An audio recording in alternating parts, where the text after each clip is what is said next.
ठाकरे गटाची 17 जणांची यादी जाहीर। पालघर आणि कल्याणच्या उमेदवाराची अद्याप घोषणा नाही।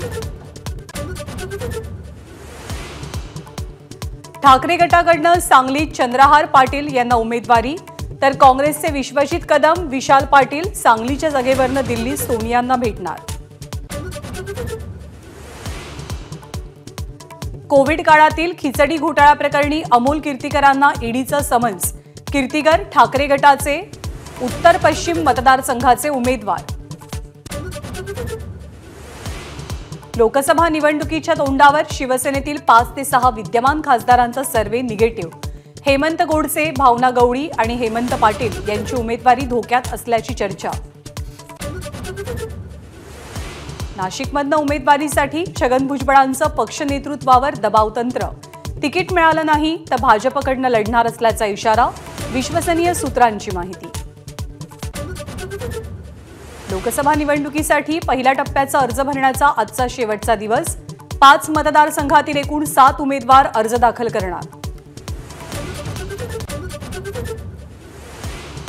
नितीन गडकरी आणि राजू पारवे आज आपला उमेदवारी अर्ज भरणार।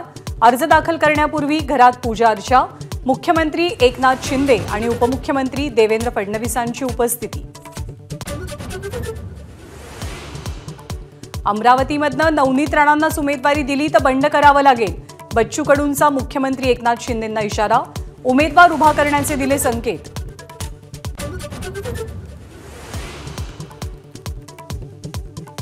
वंचितला महाविकास आघाडीकडनं 4 ऐवजी 5 जागांचा प्रस्ताव। वंचितच्या कार्यकारिणीची रात्री उशिरापर्यंत बैठक। प्रकाश आंबेडकर आज सकाळी 11 वाजता निर्णय जाहीर करणार। मुंबईतील ईडीच्या धाडीत वॉशिंग मशीनमध्ये आढळली रक्कम। शिपिंग कंपनीवरती केलेल्या छापेमारीत 2,54,00,000ची रोकड जप्त।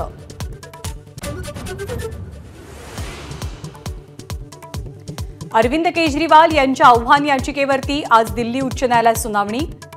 अटक बेकायदेशीर असल्याचा केजरीवाल यांचा दावा।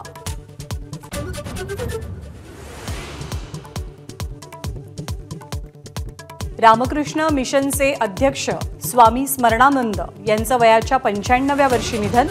पंतप्रधान मोदींकडून शोक व्यक्त।